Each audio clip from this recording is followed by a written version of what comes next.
ẹ já máa kí n káàbọ̀ sórí ètò ṣókàn wá fún tààrọ̀ yìí. Mo hú gbọ́ pé ó dàbí pé òní ni ìjọba ìpínlẹ̀ Ọ̀yọ́ fẹ́ ṣí ibùdókọ̀ èyí tó wà ní Ìwó Road. Mo sì mọ̀ pé tí n bá hú gbọ́ báwọn pásítọ̀ ó ti gbọ́ dáadáa. Tí wọ́n bá léèyàn hú gbọ́ nílẹ̀ Yorùbá, ó dàbí pé àwọn ọmọ òde òní mi ó lè mọ̀ yé wọn. Àwa ọmọ òde òní mi ó lè mọ̀ yé wa, ṣùgbọ́n èdè àwọn bàbá wa ní ìjìnlẹ̀ Yorùbá sì ni.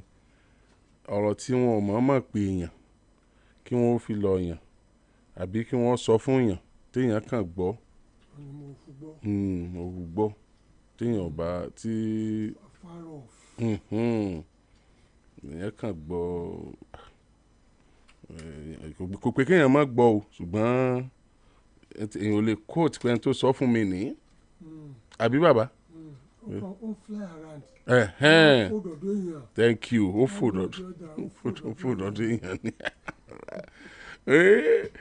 Honourable Speaker, ẹ káwọn èèyàn kú lé. Ó dàbí pé Ìwó Road yẹn. Ìwó Road náà ló kù, onìkan náà ló kù. Wọ́n ti ṣí ti challenge, wọ́n ti ṣí tọ̀jọ́. Ìwó Road náà ló kù, and I think it's the biggest. That's great. Lagos State government wọ́n ní àwọn garages fún bus in Lagos State. Like Lagos State bus garages ni, not for private use but for public use ni, for government use. And our buses our blue buses only garages all over, so they were serving people. Kò ṣe kó bí a civil servants náà kan náà fi ń serve tàbí tó yẹ pé ibì kan ló ti ń lọ, àwọn garages yẹn wà káàkiri because of the kind of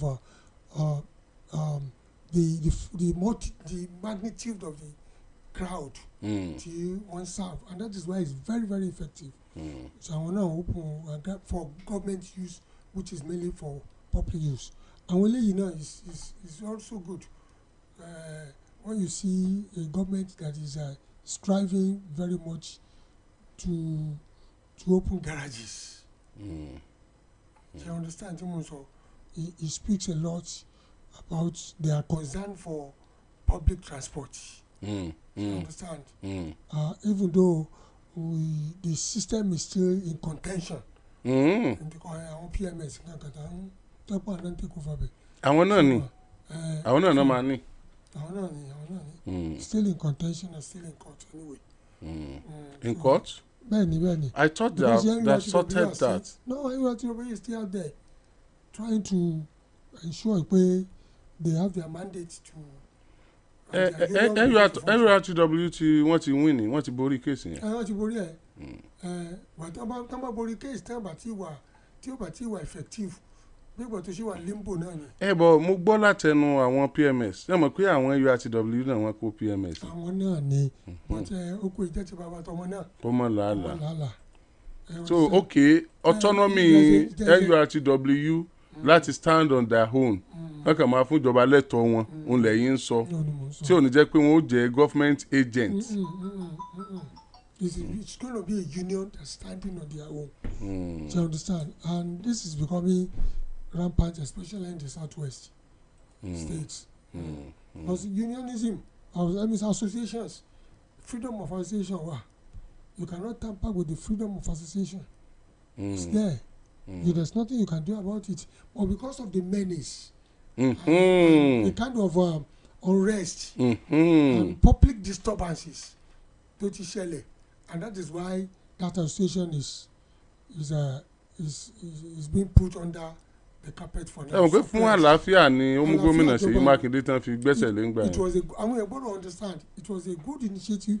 Láti fún gómìnà láti sọ pé look, wàhálà ìtòpọ̀ tó, wọ́n fàdá gba gáràjì, wọ́n yìnbọn sókè, wọ́n ṣe ṣàwọn èèyàn léṣe, has to stop. So and that is why this comes into force. But at the same time, you cannot suppress an association, especially if it is a legally instituted one. What are the reforms that they should see to survive? Do you understand? Because whether you like it or not, things will still raise up its ugly head. Do you understand? The state of emergency decision ní ti gbà yẹn. We sit down on a keg of gunpowder.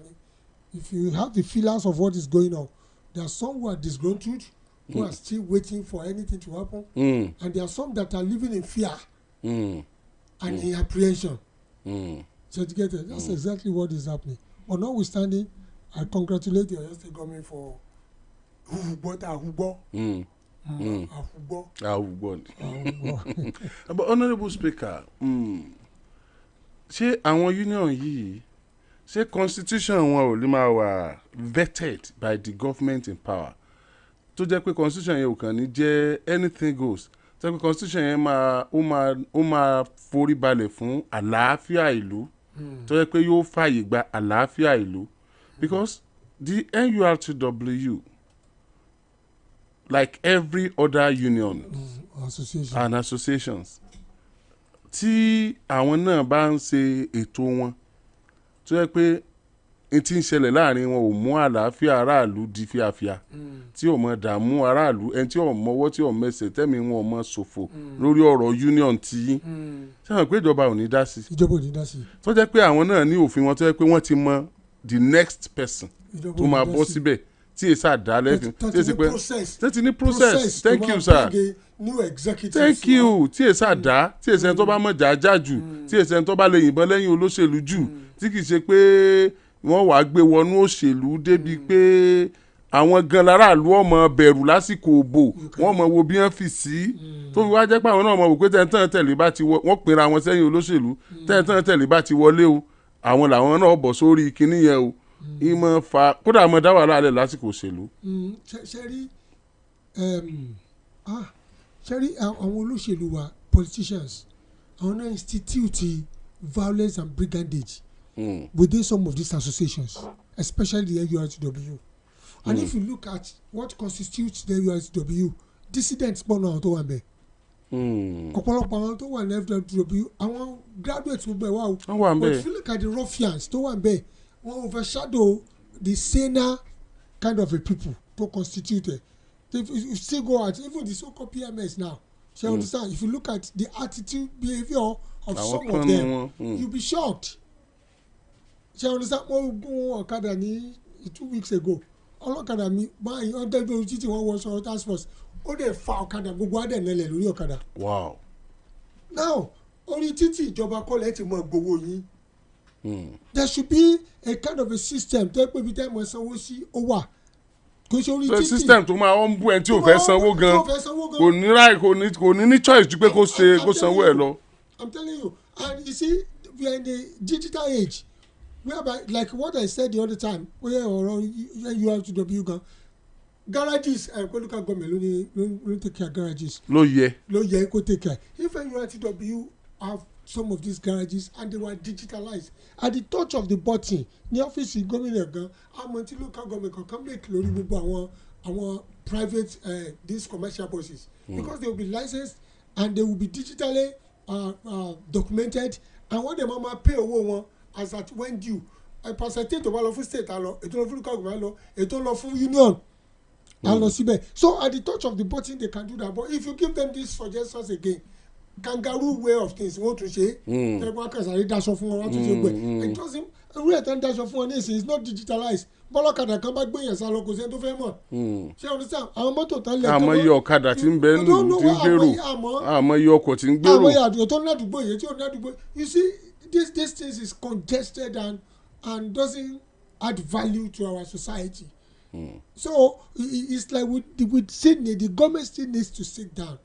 She understand, but there is a time to sit down ojú pé they are still in anticipation of tí election bá dé àwọn tá a tún lò náà ni that's the perception pé tí election bá ti dé o àwọn tá a tún lò òun náà ni and that is why they get away with some of these things. But in the history of Oyo State so far so good ó dà pé gómìnà Ṣèyí Mákindé lórí kìíní yẹn ṣe jù to call a bluff wọn to dey take decision.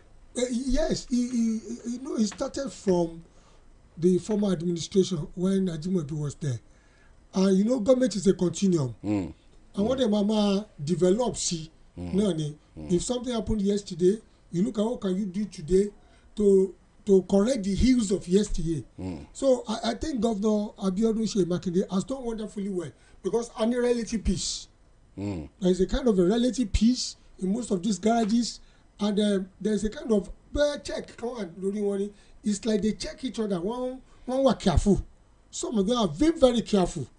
Do you understand? In some of these garages, even though this impunity and recklessness still persists, but minimal, very minimal. And if you look at the conduct of these people in their garages, bẹ́ẹ̀ torí pé wọ́n àti wọ gáràjì tíjọba kọ́ fún wọn ni ìta yẹn ò ń da ìdọ̀tí look at the whole road now àárín yẹn ìgárẹ́sẹ̀ sí gbogbo bẹ̀ tán dalẹ̀ síbẹ̀ and they have to hold these garages responsible because àwọn náà dominate gbogbo bẹ̀ so tọ́mọdé rẹ̀ tó ń dalẹ̀ tó ṣe gbogbo ẹ̀ síbẹ̀ they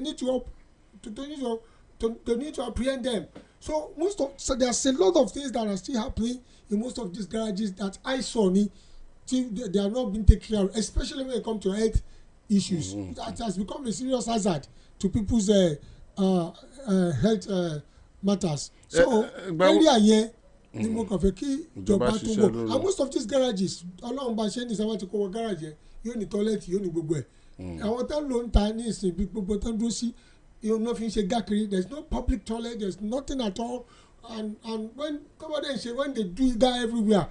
You begin to look at why are there such baboons doing this kind of a thing. When they do Iga everywhere. Comrade, did you know Ekabo? Yes, sir.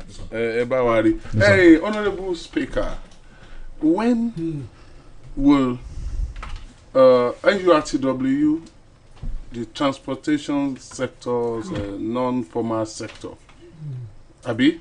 Is it formal? The NURTW, if they are registered, they are formal because they are association. Okay. Ìgbà wo ni àwọn ni wọ́n ríra wọn ni wọ́n ní ríra wọn mọ́ bíi tọ́ọ̀gì ìjọba. Wà kò lè possible. State kan ni wọ́n mú ẹnìkan ṣé wọ́n náà kó bọ́ọ̀lẹ̀ tó pọ̀. Náà sọ pé àwọn ọ̀bọ̀n rẹ̀ ó ní ayọ̀kan ní tó ṣàkàbùrẹ̀ tó ìjọba ló ní gbogbo ọ̀bọ̀n yòókù. Kẹ́ ẹ tó mọ àwọn tó ní yòókù ẹ pé lágbájá ẹ pé tàmẹ́dù ẹ pé làkàtẹ́gbè ẹ pé dọ́là. What am I saying? What I'm saying in essence is that the major sponsor of most of these brigandage and restlessness and violence and witness, they were the architect. The government is the architect of most of these things. Politicians were the architect. Àwọn náà ràdà fún wọn àwọn náà sponsor wọn ètí ò bá rà fún wọn directly á fún wọn lówó kán lọ gẹ̀tẹ̀ wọ́n dà fún wọn lówó kán lọ gẹ̀tẹ̀ ọ̀rà directly you are the major sponsor until the source dries up the stream will keep on flowing until the source dries off the river will keep on flowing so this source bá gbẹ where finances come kí ló dé dé kí ló Boko Haram because there are certain sponsors of most of these Boko Haram insurgency àwọn kan ló sponsor wọn IPOB àwọn kan ló ràbọ̀ fún wọn I understand tí mo sọ so until táwọn tó ń ràbọ̀ fún wọn tó jẹ́ sponsors bá were apprehended that is when we can see a kind of a reasonable reduction the kind of brigandage and violence can witness but if the source does not stop if politicians still feel pé àwọn táwọn lè lò láti dà nǹkan rú rè if politicians bí pé àwọn táwọn lè lò láti lọ ṣàyàn ládàrí if politicians still feel pé to oppress opposition or to oppress other contenders the only thing instrument táwọn lè lò the instrument of their warfare kò ju àwọn tọ́ọ̀gì lọ it will still continue. wàhálà yẹn sì máa tẹ̀síwájú. àfi everybody decides. tí gbogbo wa bá gbogbo wa decide when you see somebody doing something wrong gbogbo wa will rise up against it we don't want it we don't allow them. ṣé àwọn ọ̀nà sáà tí mo sọ we don't allow them mo máa àdúgbò kan tó yẹ pé àwọn kìnnìún máa ń dá wọn láàmú àwọn tó máa ń wá lóhùn yẹn wọ́n máa dá wọn láàmú gan and oníkálùkù wa ń ti ilé ẹ̀ pa tó bá ti dòwú tó ṣe báyìí wọ́n á máa wọlé kọ̀ọ̀kan ṣe pé ìkọ̀ọ̀kan náà wá mú wọn but by the time they decide ṣé ń gbọ́ pé náà bá ti wọlé kí gbogbo ẹ̀yìn òkú ẹ̀ jáde until then náà fi òpin sí because àwọn tó ń wọlé kọ̀ọ̀kan tó mú ọtí gbogbo yín dákẹ́ àìkọ́ wọn rí ejò olùṣekú pa wọ́n so when everyone keeps quiet tí ara ọmọ kan tọ́ọ̀gì ládùúgbò tẹ́pọ̀ ló ń dàdúgbò rù ẹ méjì ò ṣe rí tiwa ro tí wọ́n gba àdúgbò lánàá tẹ́ pé lórí pé àfẹ́ tọ́ọ̀gì ládùúgbò wa it will go away but everybody stays indoor ìfẹ́ kí nǹkan ṣe mí nǹkan fi ń ṣe everybody nù. ẹ sà ẹ wá jẹ́ kí n gun èlé ẹ̀yin náà mò ń bọ̀ lọ́dọ̀ yín o lórí èlé tí mo fẹ́ mú yìí o. Mo dé Dubai sà. United Arab Emirates Dubai gangan mo rí i pé the transportation system wọn ọwọ́ ìjọba wọn ló wà. The same training tí wọ́n fún àwọn tó wà ní aviation tó bá ń communicate pẹ̀lú yìí Alpha Bravo nìkan báwọn aviation ṣe máa communicate ẹ̀ bẹ́ẹ̀ wọ́n train wọn. Wọ́n ní central office tí èrò tó ti lè communicate customer care tó yẹ pé ẹ lè pè láti inú mọ́tò yẹn tẹ́ ẹ bá wà satisfied pẹ̀lú service tó pè yín so wọ́n á pè láti bẹ̀. Tí ẹrù yín bá sọnù nǹkan yín bá sọnù tẹ́ bá ń wà gbogbo mọ́tò yẹn ló ní CCTV camera nù. Mo ju fóònù mi nù bí aago 2 òru ẹ mọ̀ pé ọ̀sán náà ló máa ń rí. Mo wá délé kí n tó mọ̀ I thought iPhone 7 nígbà yẹn ó sì jọ mí lójú gan. Mo wá pè mo pe nọ́mbà yẹn kì í ṣe nọ́mbà àti mọ́tò yẹn ẹ mọ̀ pé mo ti délé kí n tó mọ̀ tí tẹ́ bá ti tẹ mọ́tò tó gbé yín wọ́n á gbé àwọn details tẹ́ fi lè communicate wọn wá mo pè wọ́n á sọ fún mi pé fóònù mi sọnù wọ́n sọ time tó sọnù lára mi fún mi wọ́n sọ ibi tó ti jábọ́ wọ́n dẹ̀ sọ bí mọ́tò ṣe gùn pé another car ó tẹ fóònù yẹn mọ́lẹ̀ pé so ohun tó lè wúlò fún mi bẹ́ẹ̀ bóyá sí mẹ́ wọ́n dẹ̀ bá mi mú mo lè lọ bí báyìí lọ gbà.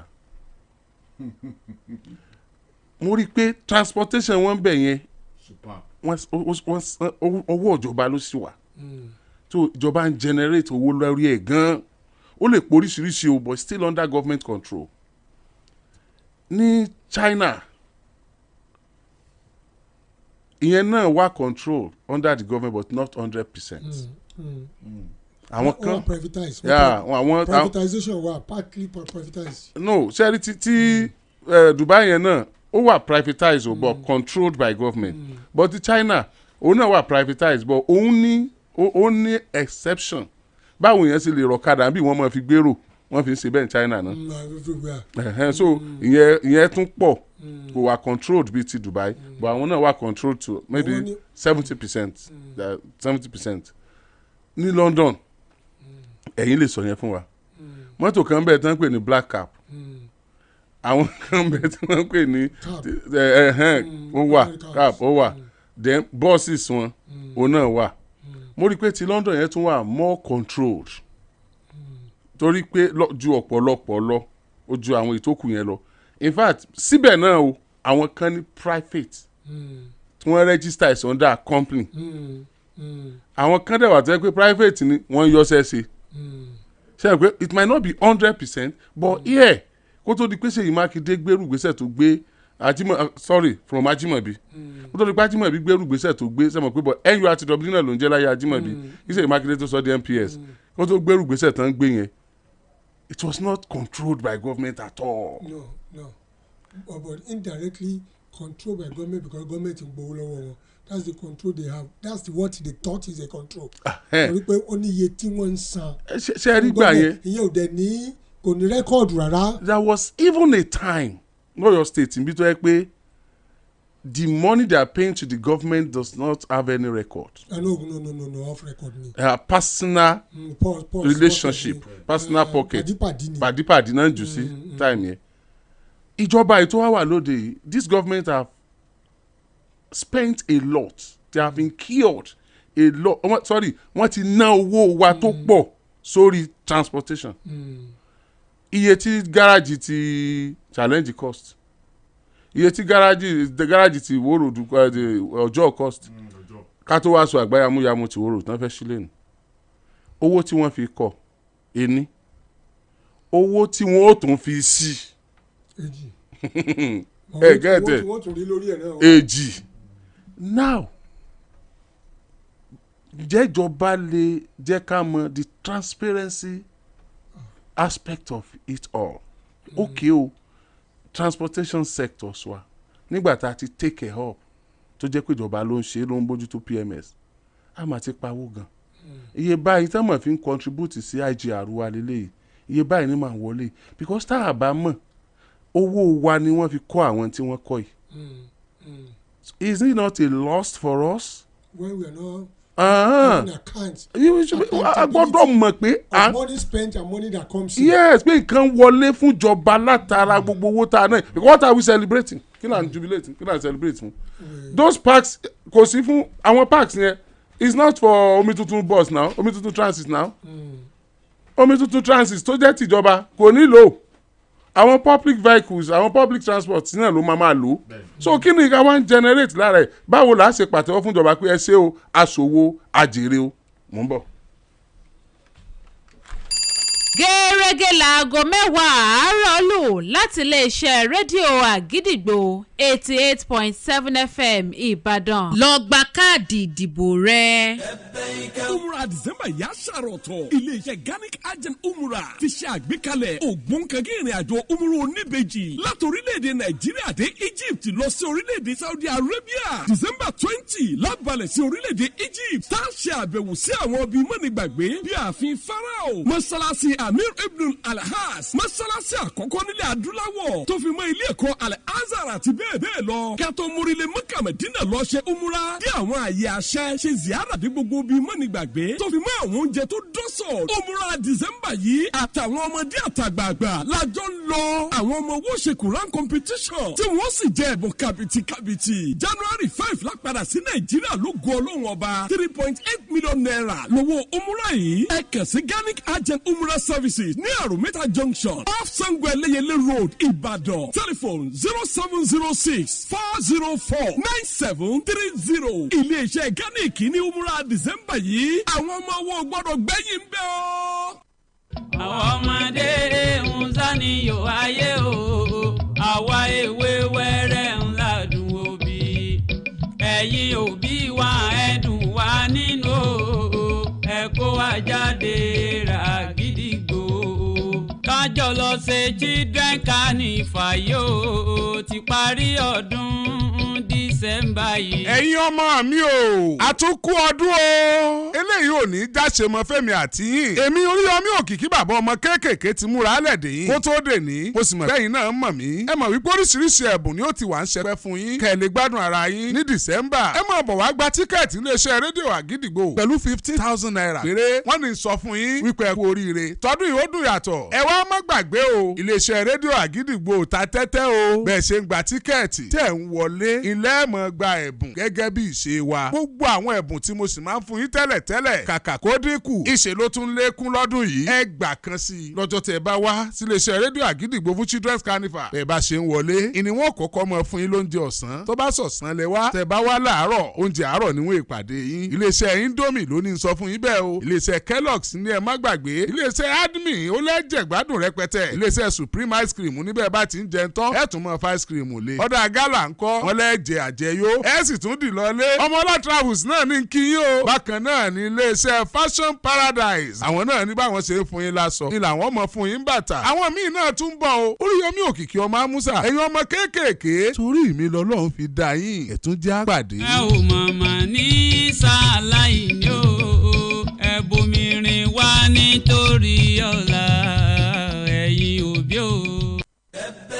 Umrah December yà ṣàròtọ̀. Ilé-iṣẹ́ Ganic Agent Umrah ti ṣe àgbékalẹ̀ ògbóǹkangí ìrìnàjò Umrah oníbejì láti orílẹ̀-èdè Nàìjíríà dé Egypt lọ sí orílẹ̀-èdè Saudi Arabia. December 20 lábalẹ̀ sí orílẹ̀-èdè Egypt. Tá a ṣe àbẹ̀wò sí àwọn ibi mọ́nìgbàgbé bí ààfin Pharaoh, mọ́sálásí Amir Ibn Al-Has, mọ́sálásí àkọ́kọ́ nílẹ̀ adúláwọ̀ tó fi mọ́ ilé ẹ̀kọ́ Al-Azhar àti bẹ́ẹ̀ bẹ́ẹ̀ lọ. Kátó mórílẹ̀ Mẹ́kà Mẹ́dínà lọ ṣe Umrah. Dé àwọn àyè àṣẹ ṣe ziyara dé gbogbo bíi mọ́nìgbàgbé tó fi mọ́ àwọn oúnjẹ tó dọ́sọ̀. Umrah December yìí àtàwọn ọmọdé àtàgbààgbà lájọ ń lọ.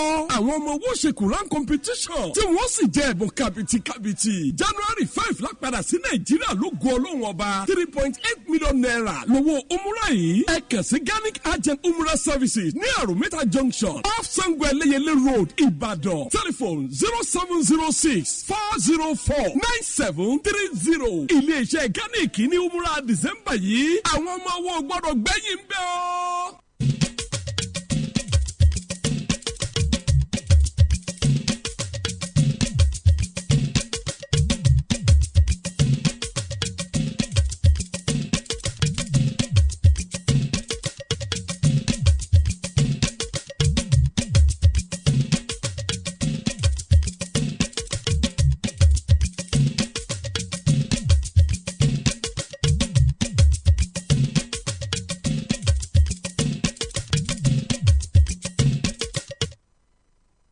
ẹ tí ì dáhùn béèrè mi. tí ẹ tún béèrè. IGR ìjọba lórí bí anáwó sí ẹ jẹ́ kí títí náà bẹ̀rẹ̀. sẹ́rí ẹni pé ìbéèrè yìí ni pé tí máa rántí dáadáa. torí wíkẹ́ ń retí wa.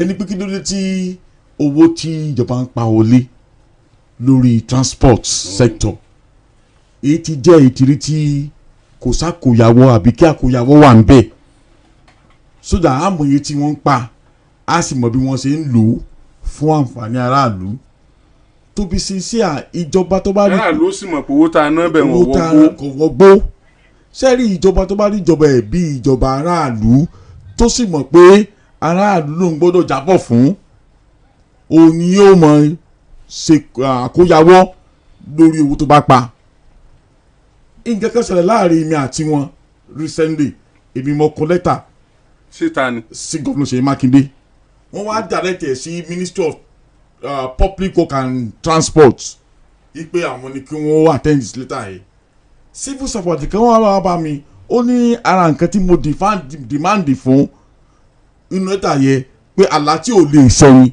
kí mo sì béèrè níbẹ̀ ni pé bó o lè ṣe award contract yìí àti bó o ní wọ́n ṣe timing tẹ̀ fún iṣẹ́ yìí mo ní pé kí ni àlá tí ò lè ṣẹ́ ń bẹ̀ contract tẹ̀ gbé jáde yìí o báyìí lẹ́gbẹ́ fún o ìgbà bá ló ṣe parí o bó ṣe mọ́ mi lójú nìyẹn. àwọn orílẹ̀-èdè míì gan kọ sínú signboard tó bá wà bí. bẹ́ẹ̀ ní gbangba. pé from so time to so time wọ́n á mọ̀ ìgbà tí ó parí. tí ó parí bó ṣe mọ́ mi lójú nìyẹn mo wá dákẹ́ kó mọ̀ láìpẹ́ àwọn àtàwọn ṣera wa torí ojú ẹ̀ ti padà sí mi mo wá dákẹ́ lórí ẹ̀ mo wá rí pé ìjọba tó bá rí i pé aráàlú ló fòun síbẹ̀ òun sì gbọ́dọ̀ jábọ̀ fún aráàlú ó bùn léèrè àti pé báràdó bá bí léèrè gangan ọ̀nà wọn aráàlú ó gbà béèrè táwọn ó fi ọ̀rọ̀ sí lẹ́nu láti bá wọn béèrè pé owó tẹ̀ ń pa lórí transport àbí lórí èyíkéyìí ẹ̀ka èyí ló lẹ̀ ń pa ẹ wá jábọ̀ fún wa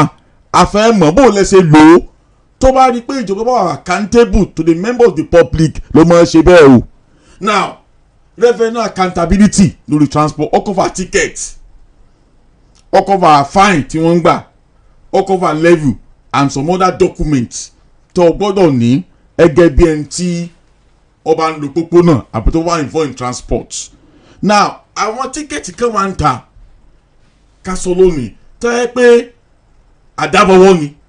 tí ò jáde látọ̀dọ̀ ìjọba. bẹ́ẹ̀ ni àdábọ̀wọ́ ni àwọn kan tí wọ́n ń sunkún pé báwọn bá ṣe ń pawó àwọn transporter kan bẹ́ẹ̀ ni ó ń bá tíkẹ́ẹ̀tì lọ níjókòó mo fẹ́ gbé ọ̀kadà láti ibìkan lágbowó lọ sí ibi tí mò ń lọ ọlọ́kadà wà rẹ̀ pé òun ò lọ́bẹ̀ yẹ o torí owó tó ń gbà lọ́wọ́ yìí ibẹ̀ òun ti padà gbà lọ́wọ́ òun o mo wá ní pé ìsìnwó náà fẹ́ já tíkẹ́ẹ̀tì ni ó ní ara òun ò sáà lọ ni mo máa ní kó mo bá tiẹ̀ lọ mo wá ṣèṣì rí míì tí ó gbé mi débẹ̀ òbí tí wọ́n ti débẹ̀ òun ti gba tíkẹ́ẹ̀tì láàárọ̀ ó ti wá dọ̀sán ìmí ẹni tí wọ́n wà ń bẹ̀ ó ti fẹ́ fún tíkẹ́ẹ̀tì mi ègé wọ́n á fi hàn pa ẹ̀mí ìnáwó wọn gba tíkẹ́ẹ̀tì gẹ̀gẹ̀ lọ́wọ́ yín ẹ jẹ́ àmọ́ ọ̀tọ̀ ń tíkẹ́ẹ̀tì ọ̀tọ̀ ń permit akí pàmì gbogbo ẹ̀ wọ́n gbà ìjọba náà làwọn yẹn àbí. now tẹ́ bá wo section 162 of the constitution ó pa láṣẹ pé gbogbo owó tó máa ń pa ní state ó gbọ́dọ̀ mọ lọ consolidated revenue ó gbọ́dọ̀ mọ darí sí èyíkéyìí owó tí òfin sọ nìyẹn and section 120 ó ní gbogbo owó tó máa pa ní state o ibẹ̀ ni kí wọ́n darí ẹ̀ sí ṣùgbọ́n irọ́ ni torí pé kí ni àwọn kan wà láì pé wọ́n dúró nídúró pé àwọn gangan ìjọba ni wọ́n láyé ara wọn owó tó máa pa èyí tó bá fẹ́ kọ́ lọ sínú akoto ìjọba ni ó lọ èyí tí ò bá ní lọ bẹ̀ kò ní lọ now ìyẹn bẹ́ẹ̀ ọ̀kan sẹ́ẹ̀rí tábà wọn sọ pé kí wọ́n kó àkóyawọ́ faraàlú. because àwa ń wò pé tí owó tó ń wọlé láti ẹ̀ka transportation ìgbòkègbodò ọkọ̀ tó bá wà well monitored tí wọ́n mójútó dáadáa ọmọdé máa ṣèrànwọ́ fáwọn títì ta ló ń bàjẹ́. kì í ṣe kékeré ní òṣè ìrànwọ́ kékeré ní òṣè ìrànwọ́ gan ní òṣè ṣùgbọ́n lọ́wọ́ ọgbà tí ìjọba bá rí i pé ìgbáyégbádùn aráàlú jà wọ́n lógún ni yóò ṣiṣẹ́. ọ̀dà Honourable Speaker. ṣe àwọn ìbéèrè kan wà àti àwọn ọ̀rọ̀ kan wà tá a mọ̀ dá sí tí ò yẹ ká dá sí gọ́ọ̀mẹ̀ntì gan ní public transport company kan wà fún gọ́ọ̀mẹ̀ntì. Have you ever looked into what is happening there? Autocratic way of government náà ló ń bẹ̀ yẹn. ètò jẹ́ tìjọba gan. tó jẹ́ tìjọba kan wọ́n gbé tó wọ́n bí pé ìbọn làwọn ọ̀gá wọn kan mọ̀ gbé dání tí wọ́n mọ̀ ṣe gbẹ̀ tí wọ́n mọ̀ kó sọ́jà dání lẹ́yìn àwọn ọlọ́pàá dání lẹ́yìn tí wọ́n mọ̀ harass. tẹ́gbọ́n tó ṣe rẹ̀ gan they live in fear stupidity. You sack people the way you like. How to you 13 years 12 years 15 years you came up and you begin to sack them with frivolous excuses and the National Assembly were also there not doing anything about it. You mean State Assembly? State Assembly, sorry. Not doing anything about it. Kangaroo committee. And the man was let off the hook. It determines, I want to work better January, they determine whatever they have, they tell them what they want to do. Nígbà tí ẹ bá pe committee tó pé ẹ̀yin lẹ́ ń sọ kẹ́tẹ́ ẹ fẹ́ kí committee ó ṣe. These are the evidences are there. So government kìíní gangan fún rẹ̀ ó ń rùn. And government were incapacitated láti act. Why? I don't know. Probably the governor doesn't know. Probably they were shielding facts away from the governor. Wọ́n pẹ́ tí governor bá mọ̀ pé bẹ́ẹ̀ yẹn ń rùn governor ó ti hack títí pẹ́. But facts are being shielded away. The act of brigandage, authoritarianism, dictatorship, living in fear. Workers when they live in fear and stupidity. And when they not telling workers, promo workers, only Nigeria, with the way to bring people to less praise, Wole. Call on Wole, call on to Shembe, call on the way people act. Let them interview all the workers. Yebeye. And to get the government kekeni. Are you listening to what I'm saying? And I start to be corrected. Let them come and to do what to one bed. Let them come and sit down here and we bring evidences and witnesses and we interview them.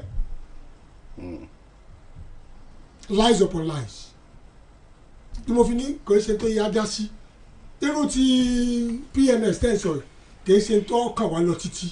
Ebi tí o fi kàn wá ní pé. Ládùúgbò owó wa tá a fi kọ́ kínní o. Ẹ̀yin kọ́ lẹ́nu owó mo fi lóògùn kan lóògùn. Àwa la lówó wa o. Àwọn olùdíje yẹn lówó ẹ listen to me. Bẹ́ẹ̀ni ẹ̀yin kò lè lówó. Mo state kan tí mo lọ sí gómìnà ọmọ sọ pé ṣé mi sanwó oṣù yín ni. Ó sọ fún àwọn aráàlú ẹ pé òun lọ sanwó oṣù kì í sanwó wọn. Èso owó òlu. Rárá owó òlu ni. You're talking of what should come up. We are not talking about the realities on ground. Ẹ tí bá ń sáwọ́ bàbá rẹ̀ lóòrùn ṣàgbàánú owó wọn kan tó déjọba ní ebi gbọ́n déjọba lájọ́ náà nítorí káwọn òṣìṣẹ́ yẹn sọ fún gómìnà ti ìpínlẹ̀ tẹ́ sọnù. Wọ́n sọ pé òun ti ò mọ́lé. Àti èsì ilẹ̀ Yorùbá yàtọ̀. Ilẹ̀ Yorùbá níbẹ̀ kí lẹ́yìn tó lẹ́nu wọ́n ti ò mọ́lé wọ́n gbàgbé wọn ni. Do you know the way journalists have been persecuted all over the country? Do you know the gagging that is going on now to shut and close the mouth of journalists? You mean guiding or gagging? Gagging, you gag. Mi ò gbà pé gagging wà. I'm telling you the truth. Kò sí gagging, àwọn ògbàwé kan bí ìgbà kẹtẹ ní ọmọ ọlọ́ Àbújá ni, ẹni ní àgágì. Àti lọ àti dé ẹni orí ẹ̀ ó dìlé. And you get what I'm saying? It's a systemic way of gagging. Do you understand? It's not a direct gagging. It's a systemic, indirect way of gagging the press. Ẹ bá rí gbà kankan lọ wọlé press kan tó kó ṣe tàwọn kan lọ wó wájú ilé wọn tó ṣe gbogbo ẹ̀. So that's a systemic way of gagging. Now let me talk about the PMS you're talking about. Nti mo fi ní ọkàn wá ní pé èmi èyí ojú sí ìjọba kan mi torí pé initially. Ẹ jẹ́ àpè ní NURTW ẹ má jà lọ PMS. PMS government agency. Because initially when they make money before. Ṣé n gbọ́ tí mo sọ fún ẹ? It is unaccounted for. Kò ní ṣírò rárá. It is the association's affairs and that's why they live big. That's why tàbá jókòó ọ̀tọ̀lẹ́ tí ó bá fọwọ́ ọ̀tọ̀lẹ́ tí ó fọ ẹsẹ̀ ọ̀tọ̀lẹ́. They live big. They feed fat. They live big. They feed fat. Ẹ tẹ́ bá bí dà kó súnmọ́ wọn. They have gotten to a point of absolutism use of power tí o sì control tẹ́lẹ̀. Ìlú Èbó gan lẹ jí sí láàárọ̀. Ẹ̀gbọ́n tí mo sọ fún yín. Ó yé mi díẹ̀. Bí mi bá ti bí mi mo ti mọ̀ sí i. Mo ti believe pé nobody but you see thank God engineer Seyi Makinde was able to curtail it to some extent. Yeah. he was able to do that. To some extent. He restored peace to a certain level, to an acceptable level. I just saw an acceptable level, not for restore peace. But you see, the accountability you are talking about, sir. Till now, let me start from where he stopped. The ticket racketeering. Ìjọba ní ti àwọn náà ní tiwọn. You can't rule that out. Àwọn kan ìrọ̀lẹ́ wọ́n mọ̀ já tiwọn kò ní pé kíní wẹ́wẹ́wẹ́ bẹ́ẹ̀ ni wọ́n ti já sọ́wọ́ wọ́n mọ̀ yọ bẹ́ẹ̀ ni kì í ṣe pé inú kíní ẹ̀ inú tíkẹ́ẹ̀tì kíní ẹ̀ wọ́n ti mọ̀ já tí wọ́n mọ̀ kọ́ kò ní kíní kankan. So people make money recklessly without recourse to nǹkan tó máa ṣẹlẹ̀ sáwọn sí àwọn mọ̀ ń bọ̀ ìjọba nígbà yẹn ó ti ẹ̀dá kankan mọ̀. láì nàní àwọn tó ń wa àwọn drivers àwọn táwọn wa mọ́tò àwa táwọn wọ̀. because the more tó ń gbowó lọ́wọ́ drivers the more ló reflect lórí àwọn tó ń wa mọ́tò. orí wọn gbẹrú ká. Number 2 owó tó fi kọ́ àwọn garages yẹn I'm telling you I've been to some other states Akwa Ibom and some àwọn garages yẹn the over necessary láti mú gbogbo àwọn mọ́tò tó wà lórí títì yẹn kúrò. láti jẹ́ kẹsẹ̀ títí ò free o. ó free o ṣe understand. ọlọ́run jẹ́ work in tọ́ba fẹ́ ṣe wàhálà wọn inú bẹ́ẹ̀ wọ́n mọ̀ ṣe wàhálà wọn then àwọn owó tán because each vehicle tó bá wọlé ó ní iye tán gbọ́dọ̀ mọ̀ ṣe pàdé where does the money go? How do they control the inflow of the money? That's one. Number 2 has anything been declared ìjọ tó ti ṣe pé iye tí ó wọlé lórí tíkẹ́ẹ̀tì tí PMS ń ṣe rèé.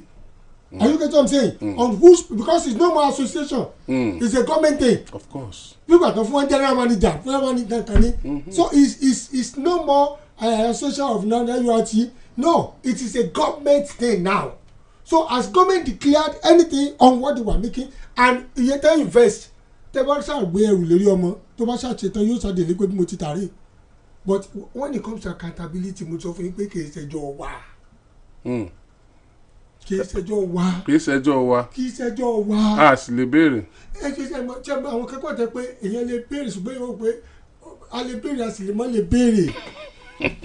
Bàbá béèrè afẹ́ máa ṣiṣẹ́ wa ni ṣùgbọ́n àgbọ̀dọ̀ ṣàṣedànù. Bẹ́ẹ̀ bá béèrè tí ò rí dáhùn àṣedànù ní ṣe ṣẹ́gẹ́tẹ̀ jẹ́ ìkọ́jú wọ́n ṣàṣedànù wọ́n tún kanjú oró sí i. Get me now. ṣé kò ní kábùkù. Wọ́n tún àbùkù kọ́ wọ́n kàn kanjú oró sí i. Àbùkù ní pé kéèyàn ṣe tí ọ̀tọ̀ kó kábùkù bẹ́ẹ̀ sọ ọgbọ́n tí mo sọ fún kéèyàn ṣe tó tọ́ ìfìyàjẹni náà ń pè yẹn kì í ṣàbùkù ọgbọ́n mi ìfìyàjẹni ni so kéèyàn fún ẹ máa dààmú ara ẹ̀ fún tí wọ́n máa béèrè tí bá ti ń ṣe láti àtètè kan ṣe bẹ́ẹ̀ ló ń bẹ nísìnyí. bẹ́ẹ̀ ni ó sì máa rí. kó má rí bẹ́ẹ̀ náà là ń sọ.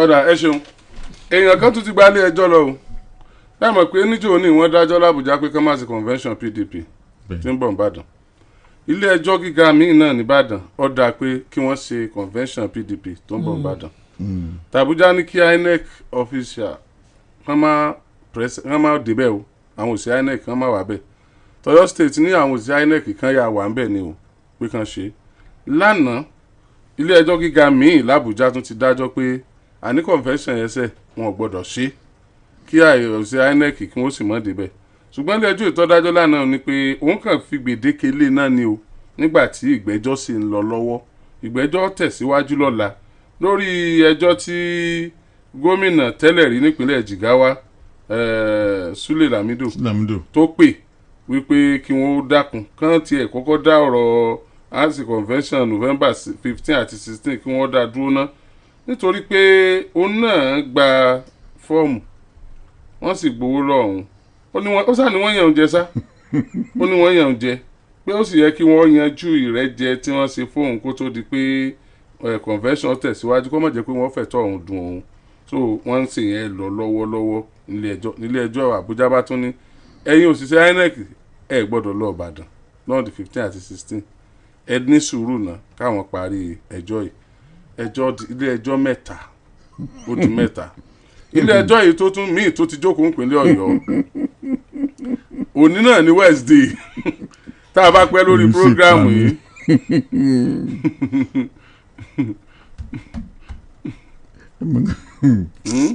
ẹ̀mí nǹkan tó ń yà mí lẹ́nu. tí a bá pẹ́ lórí ètò yìí a gbọ́ ìdájọ́ ìyẹn Adédèjì Adébáyọ̀ ṣé ń àparọ́ mọ́ra mi bí ń fèbó pera mi lólè wàláì mo hú gbọ́ ni lóòótọ́ tí n bá gbọ́ màá ni mo gbọ́ wàláì mo hú gbọ́ ni èmi ò ní ṣàbòsí nítorí nǹkan kan kí n ṣàbòsí èèyàn bíi ẹni rárá bíi tèmi wàláì mo hú gbọ́ ni wàláì so bó ṣe rí nìyẹn kódà lórí ọ̀rọ̀ àwọn oní circular road ló jẹ́ ń gbọ́ nígbà tí àwọn oní circular road sọ pé ẹ bá wa ní Ìwó road lọ́la tí àwọn ẹ̀yin àtàwọn àlejò yín á jọ pàdé ní Ìwó road lọ́la èmi wá wò pé mo tẹ̀ kọ́ rò pé ṣé bí Saturday convention ṣé wọ́n ti dé ni pé ṣé bí on the 15 convention ṣé wọ́n ń bọ̀ lọ́la ní àwọn convention ó dé lọ́la ẹnìkan wá sọ fún mi pé náà kò ń ṣe convention pé wọ́n fẹ́ ṣí kìnní yẹn lọ́la ni wow bí mo ṣe gbọ́ nù so mo hú gbọ́ ni o mo hú gbọ́ ni. ọ̀rọ̀ tá a bá sọ̀rọ̀ tán ọ̀rọ̀ wà lórí ti circular road yẹn o tó ti pé ìjọba ti fún un léde o. á dìbẹ̀ a gbọ́dọ̀ dìbẹ̀ àwọn èèyàn wọ́n mọ̀ jáde níjẹta wọ́n mọ̀ jáde lánàá. bẹ́ẹ̀ni ìdí nìyẹn tó fi jẹ́ pé wọ́n tún jáde lónìí tí wọ́n jáde lónìí báyìí first day okay first day so wọ́n jáde lánàá a gbọ́dọ̀ sọ pé àgbọ̀ ká mọ̀ dà sí rárá kò dáa ọ̀ya ọdẹ ẹjọ́ ṣe PDP. ṣe rí ike tí mo rí i pé iná tó wọnú lé iná tó ń jó PDP báyìí iná inú ilé ara rẹ̀ ló ń jó àwọn náà wọ́n sì dìde ogun síra wọn nínú ilé ẹ sì mọ̀ pé ogun tó bá ń tinú ilé ja èèyàn ẹbẹ́nikẹ́ni ogun èsẹ́ bọ̀rọ̀ ìsáájà kógun wọ́n gbẹ́ni yẹmi tí ó bá yẹ ti wá nǹkan ṣe sí i àwọn olóṣèlú náà wọ́n mọ litigation lò wọ́n mọ ilé ẹjọ́ lò wọ́n sì mọ bí wọ́n ṣe mọ control ilé ẹjọ́ bó ṣe wù wọ́n láàrin ara wọn. now àwọn tó ń gbé ẹjọ́ tako convention PDP pé kò ní ṣeé ṣe inú ilé wọn wà wọ́n rí inú ilé wọ́n sì láṣìírí wọn but the only unfortunate thing tó ń ṣe mí ní kàyéfì ni pé bí judiciary ṣe wá di tools irinṣẹ́ tí wọ́n lè tẹ̀ síbi tó bá wù wọ́n now ó ti di 3 court judgement ọ̀tọ̀ọ̀tọ̀ Ọ̀yọ́ state nìkan federal high court kan ọkọ̀ tí kò give before Ọ̀yọ́ state and the current one tẹ kàn nísìn yìí federal high court náà tún nìyẹn. òní náà lọ́wọ́lọ́wọ́ báyìí lọ́wọ́lọ́wọ́ tá a bá pẹ́ tó kú lórí ètò ẹni tó bá ti gbọ́ kó fi tó a létí ìmí tún jókòó lọ́wọ́ báyìí lórí ọ̀rọ̀ PDP convention náà sí yóò di mẹ́rin pé ẹ má ṣe ẹ ṣe tí wọ́n bá wọn fà kiri definitely PDP èmi ò fẹ́ sọ àsọtẹ́lẹ̀ burúkú lórí wọn. ẹ má di Fẹ́mi Babalọ́lá. torí bí tọ́lọ̀ wọn ń lọ yìí ok bẹ́ẹ̀ ni kéèyàn kíná bolé ara ẹ̀ ni àwọn tó sì gbógun ti PDP nínú ilé ok àwọn tẹ́ pé wọ́n ń jẹ sínú ilé wọ́n ń jẹ síta ni but mo ti rí i pé lọ́pọ̀lọpọ̀ ọgbà náà most of the crisis tí PDP wọ́n face wọ́n èrè yanjú ọ̀padà mọ́ consume wọn ni màá sì gbọ́ history wa 2014-2015 PDP crisis ó gbé wọn ni tí wọn ò rí yanjú tó fi fọ́ pé àwọn 7 governor wọ́n ya kúrò ok ìgbà kan náà Lemenu Sheriff Makafi PDP crisis náà wọn ò rí yanjú internal management PDP crisis ọmọ bẹ́rì wọn ni but I don't know this one bí o sì ní gbé wọn mi náà. Is that right? Honourable Speaker. It's all right. Galo yasu fún.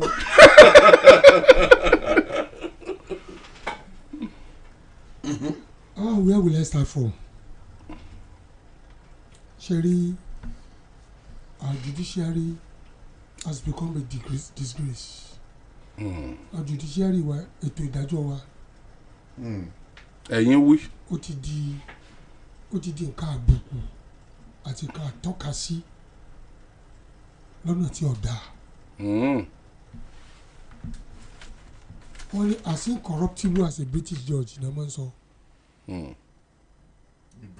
That is a British judge. As incorruptible as Nigerian judge. Mi wá wọn tá a fẹ́ sọ ní ti Nigerian judges. Sherry, in a situation whereby the executive controls the livelihood, not decision, the livelihood of the judges, of the judiciary. Livelihood contain nípa salary wọn, nípa promotion wọn, nípa sentiments pé lágbájá ni ẹ fi pò eléyìí la nífẹ̀ẹ́ nípa alágbèjà ni ó jẹ nǹkan báyìí as long as the executives controls their livelihood they can never be independent. One, as long as ta ní àwọn jẹgúdújẹrá within the fold of the judiciary that conform with the ethics to gbéṣẹ́ wọn kalẹ̀, we may not have a way out. Number 3, as long as I don't know what NJC Judicial Council are doing about this, because tí synergy bá wà tí understanding bá wà tí wọ́n jẹ́ one family wọn lè dájọ́ kan bì kan kẹ́ni ẹ mọ̀ make reference kò tó dájọ́ mi. Pé what are the facts tẹ̀rí bí àwọn tẹ̀ fi gbé ìjọba ìkalẹ̀ kán study ẹ̀ kán lè rí the merits and demerits kó tó di pé wọ́n dájọ́ mi but wọ́n ti di pé mo jù ọ́ lọ o jù mí lọ. kò sẹ́gbà tí wọ́n ná wọn ni. kò sí nǹkan kan tó lè ṣẹlẹ̀ o. àwọn dẹ̀ mọ̀ pé tó bá lé mi bìkan mo rí ibi sá sí. àwọn lè tún mọ kíní kan pé n tó ti bọ́ sápò mi ti ju n tí màá máa bẹ̀rù sí lọ. So you understand, if one is well taken care of, you may lose your conscience. So to me, I think our judiciary ó yẹ kí wọ́n dọwọ́ bojú báyìí kí wọ́n dẹ̀ pé àpèsí ìrònúpìwàdà to make sure this country goes forward. Kí là ń sọ gbogbo nǹkan tá à ń sọ tí à ń sọ lórí ọ̀rọ̀ Boko Haram lórí ọ̀rọ̀ kìíní lórí everything lórí insurgency, it is this same judiciary that is not giving the right judgment. Àwọn tó yẹ kán dá lẹ́jọ́ wọn ní dá wọn lẹ́jọ́, àwọn tó jẹ́ security agencies náà wọn à ní ṣiṣẹ́ tó yẹ kán ṣe. So that is where we are. Ìlú tí judiciary ò bá dẹ̀ ti da ìlú yẹn ò ní hope. Ìlú tí judiciary ò bá ti da ìlú yẹn ò ní hope. Ìlú yẹn ò ní hope. rúdurùdu lẹ́wọ̀n rí and that's rúdurùdu tá a rí báyìí. Judgment kan lọ́bì kan àwọn kan ń takò bí ìmí tún lọ àwọn kan ń takò rúdurùdu ni that is jẹ́ni tá a ṣe kí lóyìnbó rúdurùdu ọmọ yìí. Confusion ni. Confusion ni. Nǹkan tó wà tó tún burú ju confusion. Pandemonium.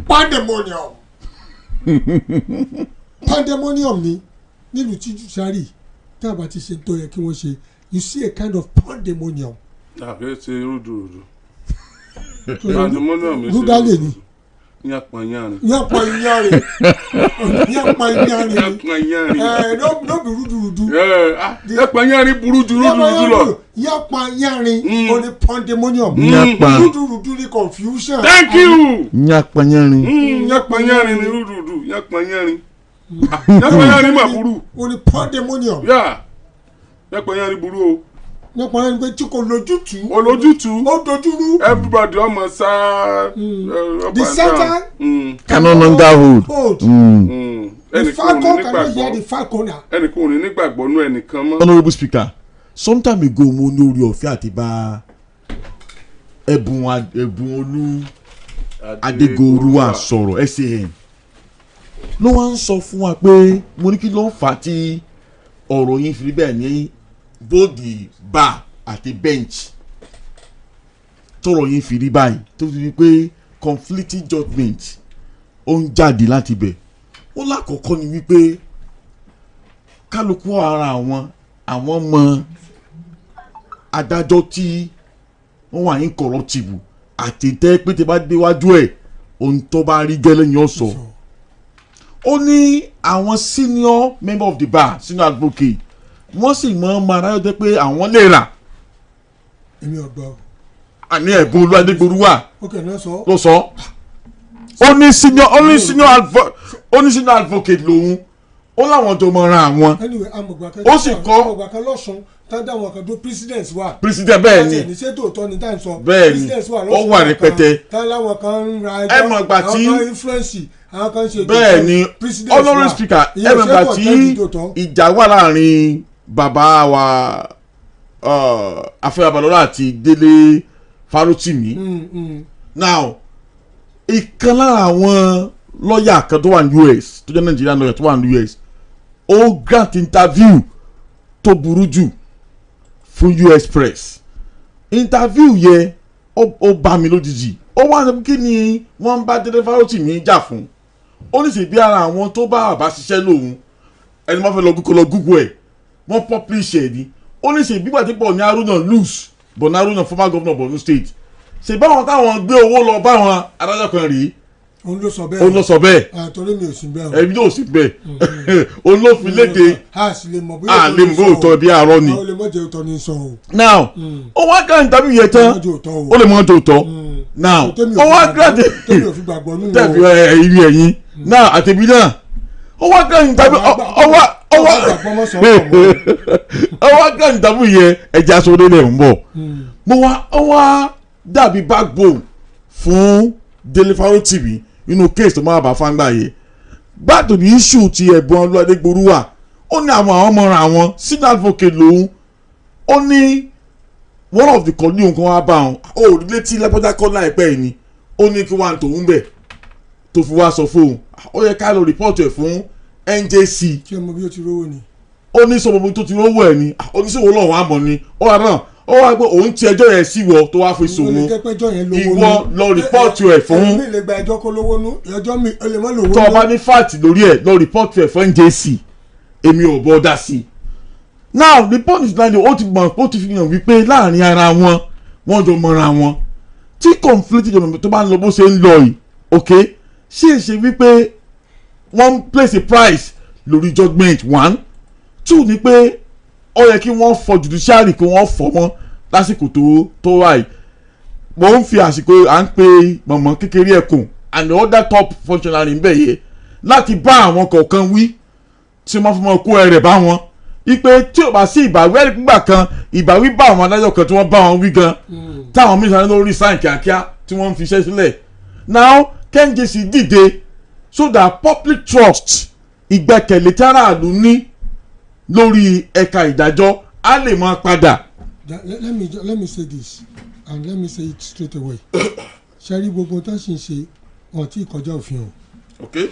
tán bá dájọ́ níbi kan tí ò bá tẹ́ ẹ lọ́rùn you can go to another court o as long as they have the same. no maybe àwọn àti federal high court àti state high court parallel náà wà o so you can go to another court or a higher court láti get another judgement so what they are still doing is within the confine of the law ẹ̀jẹ̀ wọn mọ̀ ọba lọ bẹ́ẹ̀ n tẹ́ mi ò sọ̀rọ̀ àbọ̀ gẹ̀ẹ́tì ẹ̀ka mọ̀ ọba lọ bẹ́ẹ̀ á wò bí tí ó parí sí but they are still working within the confine àlàfo the lacuna tó wà provided fún wọn òun náà nìkan tẹ́ sì ń ṣe lọ́wọ́ so ọba àlọ́ kóòtù mẹ́wàá ìjọ yẹn tó dé á mọ̀ bí tí ó yọrí sí. á mọ̀ bí tí ó yọrí sí. á mọ̀ dúró débi tí ó yọrí sí. kí ló kan aráàlú. náà ni àwọn karaàlú o I mean when opposition is not formidable the ruling class will behave recklessly. ẹ̀ka opposition mi ò dìde. opposition mi yóò dìde wọn tí rí rúùtù ara wọn àwọn tó fẹ́ dìde ò gẹ́tì ara wọn rárá. I love it when your party is in disarray. Bẹ́ẹ̀ni it is not my business. Why will it be my business?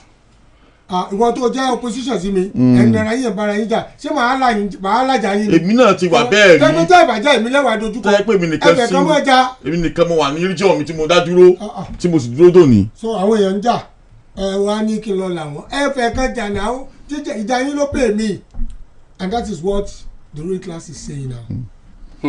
Oya n bọ̀ wá ka kínní ẹ̀ bọ́jà lọ Àbújá lánàá kí ló fàjà bọ̀dá Wike àti bọ̀dá sójà. now ìgbà tí mo ń ka report yẹn Wike wọ́n ń ṣe demand the military man tó wà ń bẹ̀ let me start ilẹ̀ kan wà ní area wọ́n dàpọ̀ district yẹn which I cannot remember precisely tí wọ́n ní retired naval officer kan ló ní ilẹ̀ yẹn ó sì ti mọ̀ pé àsìkò ti tó tí wọ́n ń lọ káàkiri láti gba ilẹ̀ tí kò bá ní document gẹ́gẹ́ bí nǹkan tí Wike sọ wọ́n débẹ̀ yẹn ó di bomber to bomber the military officer tí wọ́n bá lórí ilẹ̀ yẹn ó dúró acting under instruction gẹ́gẹ́ bí òun ṣe wí ó ní instruction ló ń ṣiṣẹ́ ń bí now fine and good instruction ta ni is it a private instruction or iléeṣẹ́ ológun tẹ́pọ̀lọpọ̀ wá ń béèrè lánàá nìyẹn ṣé private instruction ẹnìkan lọ́rùn ẹ wá ni àbí iléeṣẹ́ ológun ló ní kó wá dúró síbẹ̀ láti wá mójútó ibẹ̀ yẹn now exchange of words ṣẹlẹ̀ of which kàmú bọ̀dá Wike wọ́n ti bẹ̀rẹ̀ sí í sọ̀rọ̀ tó lè pé sọ ọmọ nǹkan tó ń sọ sá are you a fool? I'm not a fool. Don't call me a fool. I'm primary school ìgbà tí mo graduate àwọn ọ̀rọ̀ tó lébè ṣe ń ṣẹlẹ̀ mẹ́ẹ̀. The point is now this tó bá ṣẹlẹ̀ pé ẹni yẹn ló nílẹ̀ tó tọ́ so the document that is one sáwọn náà fún wọn ní notice báwọn bó wà claim bẹ́ẹ̀ nǹkan tó ń ṣẹlẹ̀ bẹ́ẹ̀ ni pé clash of power agbára kọlura wọn ni àwọn impunity reign recklessly reign. agbára ò kọlura wọn impunity ló kọlura wọn. There's always a higher authority. You ask a question ṣé ẹgbẹ́ ìjọba ológun gangan Nàìjíríà that is the Nigerian Army or the Nigerian Navy ló ràn wọ́n bẹ̀ ní àbí individual ni. So individual ara lẹ́bẹ̀ yẹn ó dàn rẹ̀ ọ́fíìsà abẹ́ kó lọ dúró síbẹ̀. Wike is the governor I'm just saying that word at least and the governor of state that is in charge of the federal. The minister of FCT. Minister of FCT. Equivalent to a governor. Governor. Ó débẹ̀ yẹn is a higher authority. Ṣé ẹ jábẹ́ ní kọ̀ọ̀kan wí? Impunity kọlura wọn. Impunity ni. God bless you. More clarification. Ọlọ́run sọ̀rọ̀ ẹ̀. So Wike débẹ̀ ó dẹ̀ bá ọ́fíìsà níbẹ̀.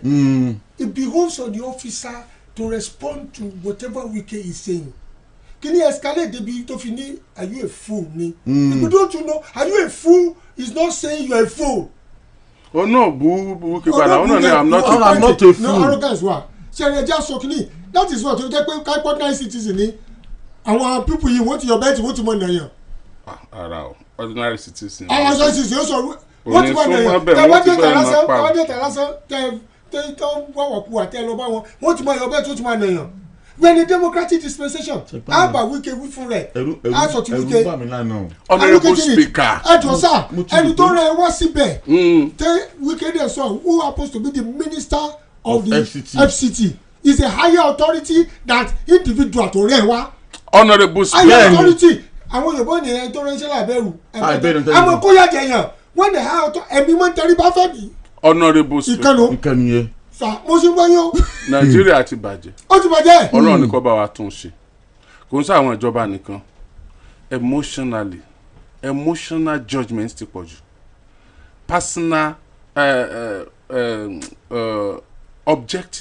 subjective judgement ó ti pọ̀ jù. ó ti pọ̀ jù because of the personality of Wike lánàá yẹn ẹ wo social media àwọn èèyàn dẹ̀ gbàgbé wọn dẹ̀ treat matter yẹn normally mọ́ torí pẹ́lú mi torí tí Wike ti máa ń ṣe ìkórìíra Wike ìkórìíra Wike ìkórìíra Tinubu lé lórí ìgbàgbọ́ yẹn. àtẹlómíṣọ like Tinubu emotion ó kárí wa yes. can the governor of Oyo State go somewhere talking to even a military kìnìtì university kọ́ máa sọ fún pé who are you.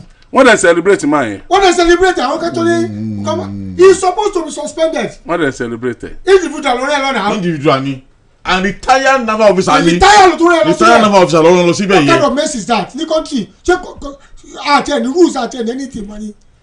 ṣé ẹ rí etí mi wá wò ń bẹ́ẹ̀ ni pé àwọn ológun ó dàbí pé.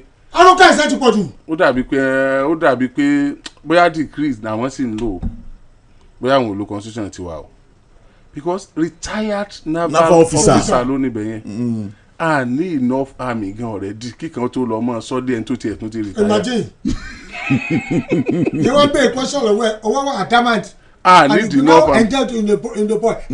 that means pé the naval officer yẹn ti mọ̀ pé ilẹ̀ yẹn ibi ilẹ̀ yẹn ti wà questioned by the authority. bẹ́ẹ̀ ni ọ wá fi sójà sọ bẹ́ẹ̀ ni láti má jẹ́ kí the authority gan kó tiẹ̀ ní access síbẹ̀. bẹ́ẹ̀ ni.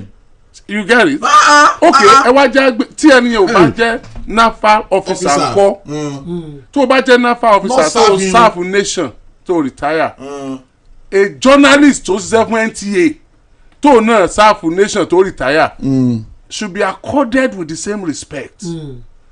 torí pé that journalist yẹn náà ń sáré kí Nàìjíríà ọmọ da kí Nàìjíríà ọmọ bàjẹ́ kí Nàìjíríà ọ̀dà ní capacity ẹni. bẹ́ẹ̀ni.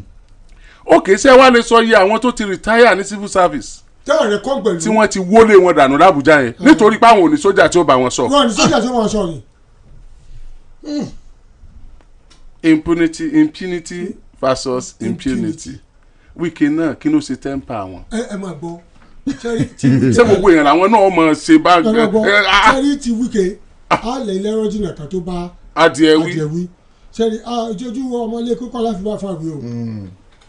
Are you getting this? ẹ wà tọmọdé kí àtàfà òsì ń bí ẹ̀yin ẹ bá wọn wí. ọ̀rọ̀ Wike tó wà lẹ́ni pé Wike exercise responsibility. Every duty requires a position requires a duty. Every duty a responsibility, and goes along with an obligation. Wike exercise a position, duty position to work. Exactly. And responsibility ẹni o. Ó dẹ̀ kó sójà yẹn níbẹ̀. Ṣé ń gbọ́? He couldn't have gone to the point of. It's even a disgrace. Kí ni ẹ bá sọ kí Wike dẹ̀ máa lọ? Let's face realities of life. Àdìfò pé Wike kúrò bẹ́ẹ̀ gan àwọn èèyàn tó wọ́n tẹ̀lé lẹ́yìn yẹn sójà yẹn ṣì wà àjẹmọ́ ìpè wọ́n ní kí wọ́n bí ní is another order wo ló fún ẹ. sójà. ẹ gbọ́ order given by a retired naval officer against a governor of a state against the authority of the country. ẹ já gbé òṣèré àwọn. retired naval officer kọ́ ni ó fún ní order o. olófin ní order ó ń kọ́ o. dr osoro even kò jẹ́ no retired naval officer kò jẹ́ serving naval officer are you above the law. ṣé ẹ mọ̀ pé à ń ṣe debating ní country yìí ni bóyá ẹni tó wà níbẹ̀ ní ìsìn tó wà nípò tó ń ti kú bóyá bọ́ọ̀yì rẹ̀ ni nígbà tó ń wà níbi iṣẹ́ so òun ni ó sọ fún ẹni tó wà níbẹ̀ ní ìsìn. bá a rán yẹn lọ ó ṣe nǹkan báyìí. àmọ́ yẹn ẹni tó ti retire ò lè give order. wọ́n give wọ́n ní. wọ́n sì ní. wọ́n ní. no I disagree. wọ́n ní directly.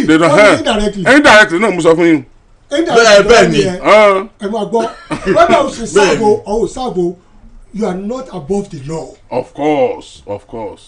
And ẹ wo sójà ẹ wo àwọn ọlọ́pàá kékeré yẹn tó bá wọ uniform tó bá dá mọ́tò dúró tó lọ ọbẹ̀ tó bá dá tírélà dúró tírélà mi àdúró ni àfi tí tó bá dà mórí tírélà ló kù ó bá dúró because authority Nigeria ló náwó yẹn tọ́lọ́pàá bá náwó he represent Nigeria. ẹ Nigeria náà méjèèjì ó náà wọ uniform. uniform dùn kẹ́ kọ́ náà sọ̀rọ̀.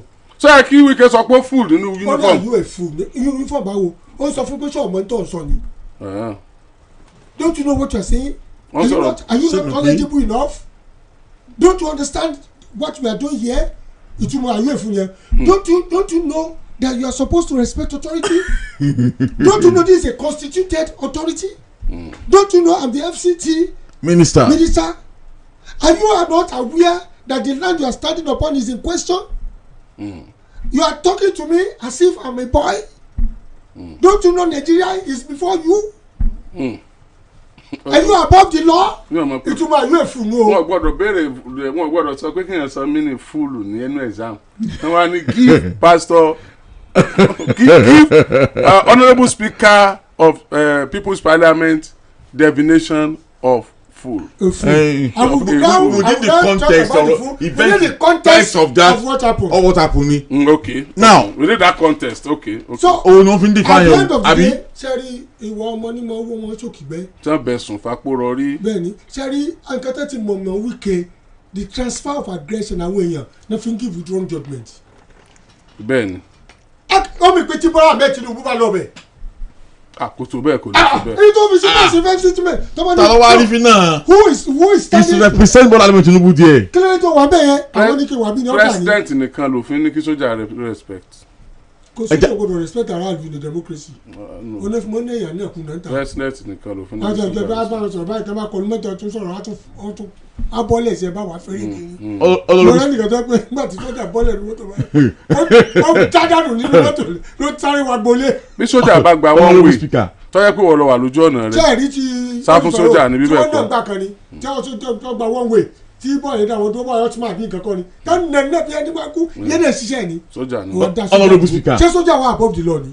they are using decree we are using constitution. irú ẹ̀ kan ṣẹlẹ̀ tí. wọ́n use decree and use constitution. mo ń ṣeré ni o. tí àwọn. olóòtú ń bí mi o. everybody is under constitution of the olóòtú ń bí mi o. land. ó sì lọ wá aṣọ sójà ó sì ń wọ̀ ládùúgbò níbàdàn náà ni ó bá fi ń tẹ́tí láńlọ́ọ̀dù ẹ̀ a kó sínú ṣòkòtò kámòye. tọwọ́ sójà bá gbà mú.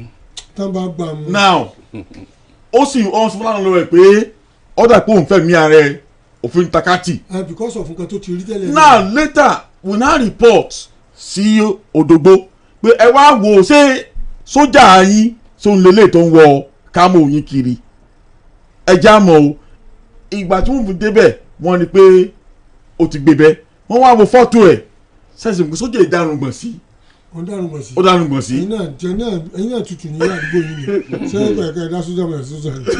ó yẹ kẹ́ ẹ ti mọ̀. now àmọ́ ńlá fi lọ report a lè mú fúnra wa torí ó ń gbé dágà kiri a lè mú fúnra wa fi lọ report ó ń gbé dágà kiri report is not the àwọn kan tí wọ́n ti ní connection pẹ̀lú àwọn sójà kan tí wọ́n fi mọ́ gba owó ngboro apart from issue wíkẹ́ yìí ọ̀sẹ̀ lágbowó tó bá ti jẹ wọ́n lọ́wọ́ báyìí wọ́n á lọ wó sójà kan wọ́n á sì gbé lẹ́yìn wọ́n á sì fẹ́ nẹni tó jẹ́ wọ́n á fẹ́ nà tẹ̀ bàjẹ́ àwọn ọkùnrin ìbò làwọn sójà lè ti wá ta ló ràn wọ́n wá secretly wọ́n sì wọ́n pray wọn pàtó báàkì bẹ́ẹ̀ torí pé kí ni wọn kì í report wọn the point is now this if this army tó challenge wíkẹ́ yìí tó bá wọn pray privately tí iléeṣẹ́ ológun ló ràn àtẹ̀ntí ó hàt on behalf naval officer yẹ ọ̀ kí wọ́n query wọn kí wọ́n petition wọn and recklessness ti di ó ti gbàdúrà Nàìjíríà. láìláì èèyàn ò lè má wá pẹ̀lú ọ̀dà kó ṣe tó ní tí sójà yẹn ṣe.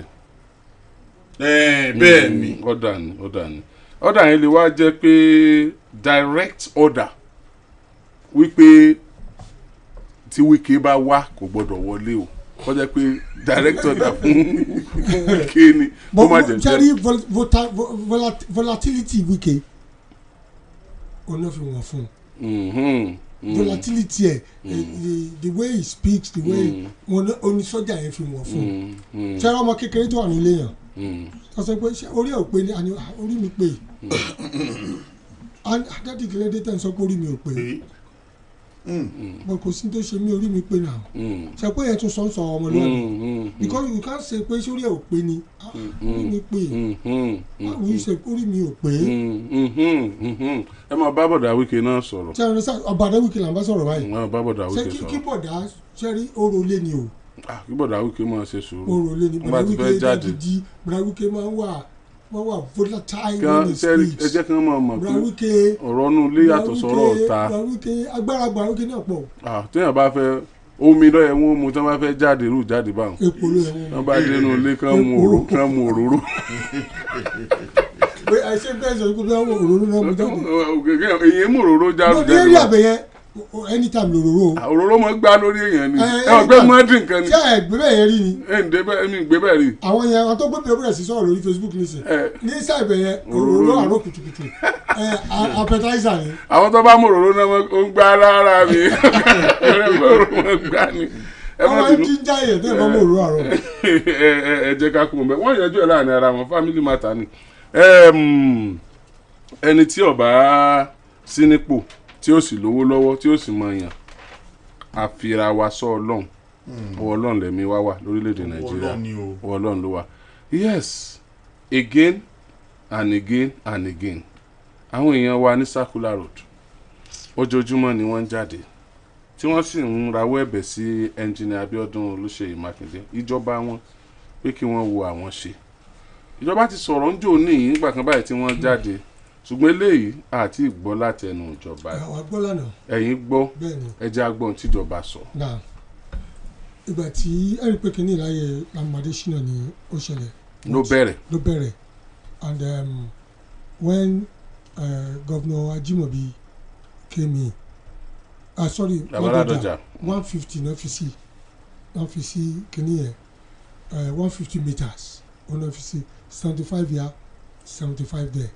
But when Governor Ajimobi came in, our next the 1 kilometer, that is 500 here, 500 here. Check where are here 50 lo take. That's 950.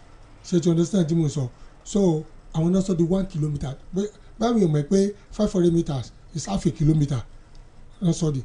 But when Governor ẹ bẹ́ẹ̀ ṣe ń sọ ẹ mọ̀ jẹ́ kán mọ̀ pé reported speech ni o. Reported speech ni ẹ mọ̀ jẹ́ kán mọ̀ pé ìjọba ló sọ bẹ́ẹ̀ o because there is a contradiction on that particular statement.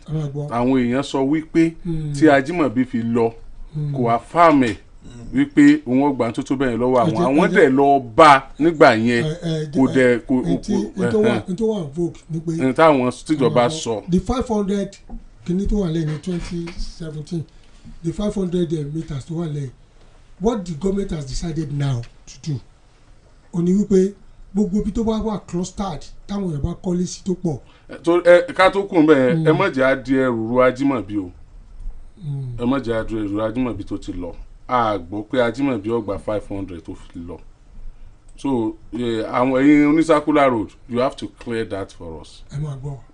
Because níjọ́ táwa lọ ọbẹ̀ àwọn tí wọ́n ṣe meeting pẹ̀lú Ajímọ̀bí nígbà tó wà níbẹ̀ wọ́n ní orí 150 òun làwọn dúró lé lórí nígbà yẹn so bóyá 500 yẹn wá wà níbẹ̀ tẹ́lẹ̀ torí pé àìtí ìbẹ̀rẹ̀ iṣẹ́ ni ó jẹ́ wọ́n sọ̀rọ̀ ní o àbí ò sí níbẹ̀ o àbí wọ́n ń sọ tí ò tí ì wọ gẹ̀ẹ́sẹ̀ tí ò tí ì wọ òfin tán tí ìlú ló ń tẹ̀ so we are not part of it but ẹ jẹ́ ká clear rẹ̀. The information that got to me ni mo try to sọ. ẹ sọ fún wa information yìí la question.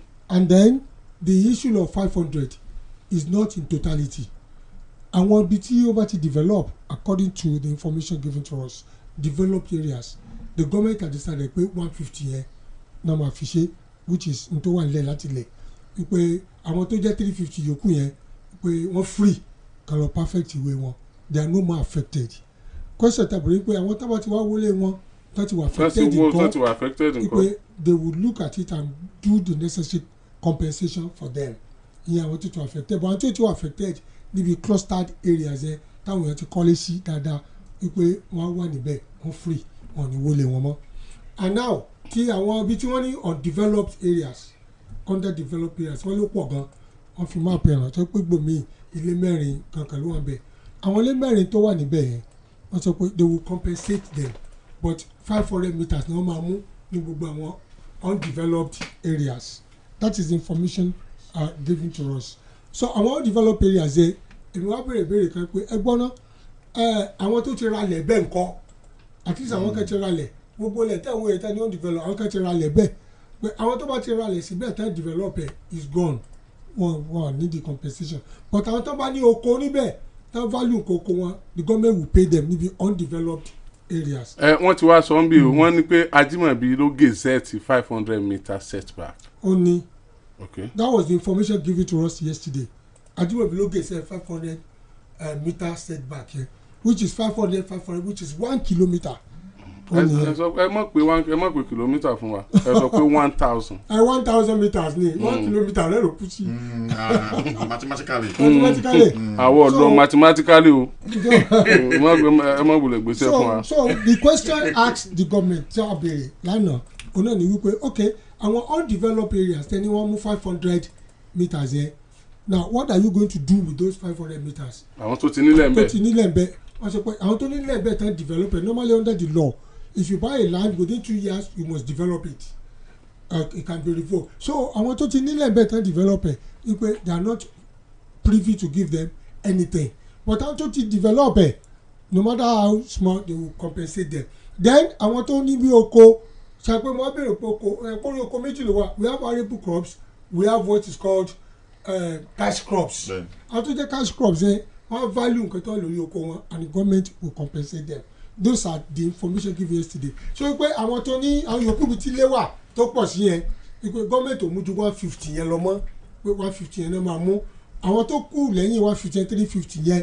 pé they are now free pé government ò ṣe nǹkan kan pẹ̀lú wọn mọ́jú pé tó perfect papers wọn pé wọ́n free from demolition àwọn tó ti demolish nǹkan bẹ́ẹ̀ they were entitled to compensation so this is what the government said yesterday ṣẹ́ríkẹ́ tí mo kàn rí ni pé government has not been speaking to the people and they have been silent a lot and then adẹ̀sọ́ kí ni gan lánàá pé development is for man and not man for development so the government should have a kind of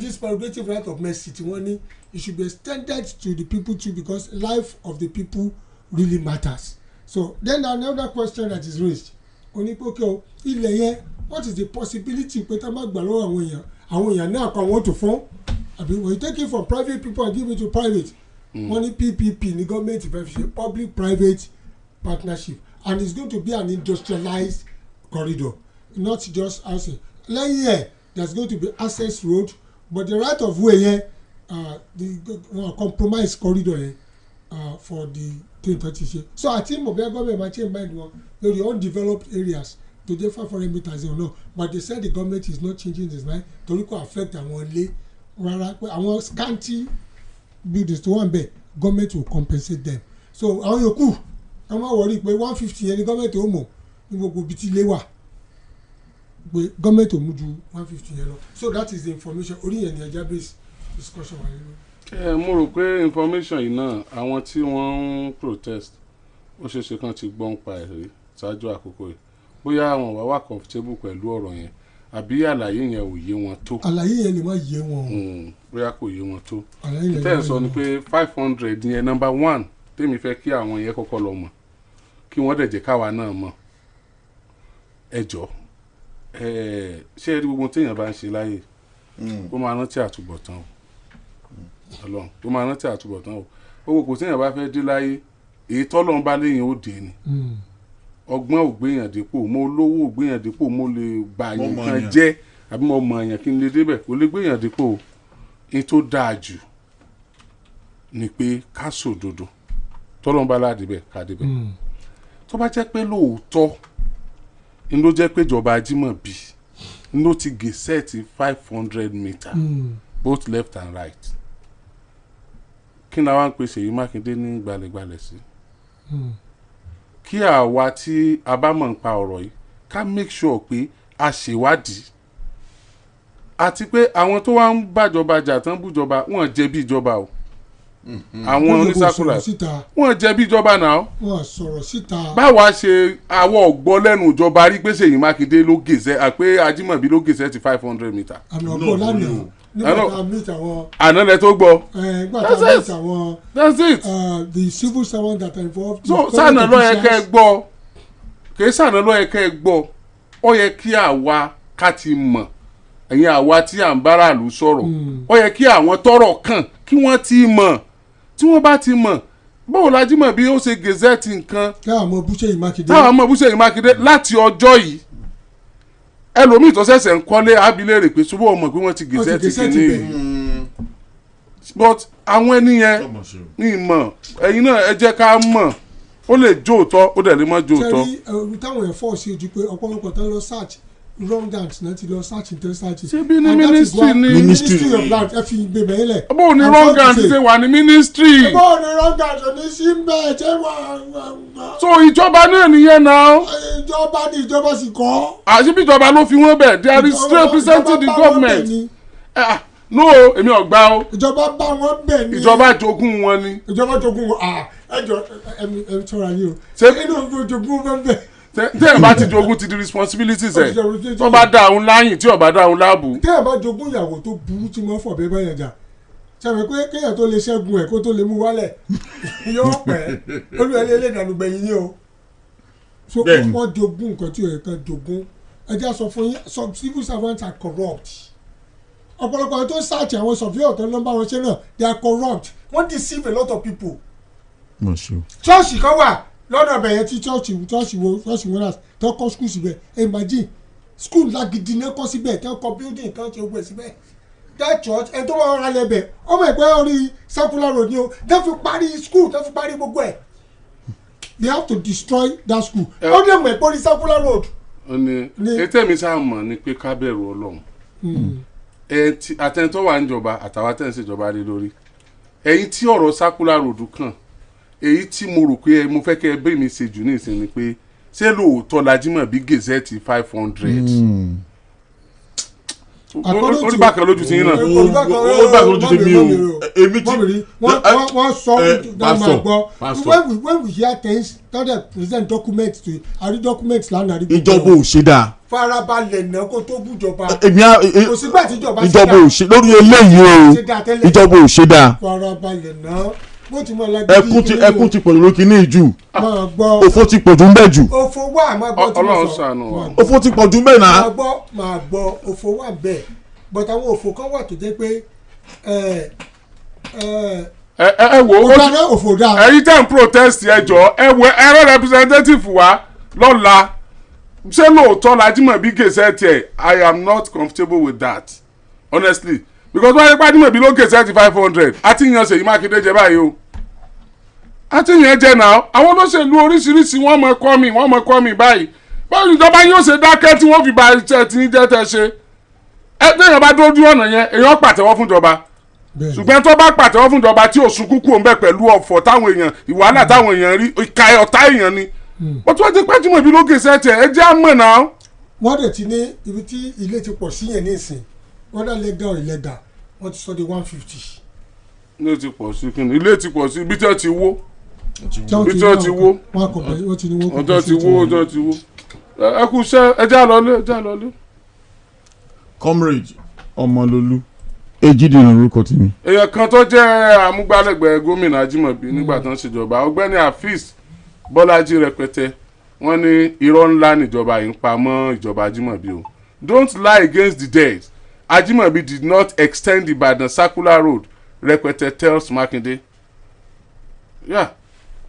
ẹ já lọ rí reply tí wọ́n nìyẹn. okay wọ́n ní wọ́n parọ́ mọ́kù ni. wọ́n ní wọ́n parọ́ mọ́kù ni pé kì í ṣàjímọ̀bí ló kì í ṣe 500. I think the government should come out and make this known to the people àti decision wọn lórí ẹ because we represent both the people and the government. adẹ̀tí bàtí kéèsì ti bẹ̀rẹ̀ àtakò gọ́ọ̀mẹ̀ntì gidi on behalf of the people èmi ìgbà tó yẹ pa gbójúbi lọ́dọ̀ àwọn èèyàn torí àwọn ewu la gbójúbi kò tẹ̀ sí ẹ̀dá gbójúbi so káwọn ẹ̀ máa wò pé now that we are saying what the government is saying pé and support the government ni ìjọba ti ń support aráàlú tó ti di pé agbójúbi tó di pé okọ̀ bàjẹ́ we afaramọ́ bẹ́ẹ̀ni afaramọ́ àbí àwọn aráàlú mọ̀ pé ń gba lẹ́tà Àbújá wọn mọ wọn láti fẹ́ bóun láti fẹ́ mọ̀. wọn mọ n ta go through but ọwọ́ Ọlọ́run ni ó ṣèdájọ́ gbogbo ẹ̀ ẹnìkan ní jẹun wọ́n ti dáhùn dáadáa sálẹ̀ wọ́n ti fèsì kan bí Ajímọ̀bí has gazetted his 500 meters before he leaves office even at Idigbaro along Ido axis. ẹ já lọlé. mo ti dágbére yìí ni. ẹ ti dágbére mo ti dágbére òdàpọ̀ rẹ̀ wá ní àkíndí ìrọ́tọ̀ tún sọ káwọn èèyàn gbọ́. ẹ sọkọ yín Ejide ìran Ọmọlólú lórúkọ mi. ẹ sọkọ yín wọ́n mọ̀ pé wá represent Yorùbá Ejide ìran Ọmọlólú lórúkọ mi. representing government. ṣé gọ́ọ̀mẹ̀ntì ló represent mo represent àwọn méjèèjì mo represent àwọn mẹ́ta represent ara mi aráàlú àti gọ́ọ̀mẹ̀ntì tó Ṣẹ́gun Ògúngbà lórúkọ mi yóò dára fún wa. Oriyomi Hamzat lórúkọ mi bá a wí ogún bá a fọ ọgbọ̀n wàláì tọ́lọ̀ ní ọ̀sẹ̀. It's 11 a.m. on Agidigbo 88.7 FM.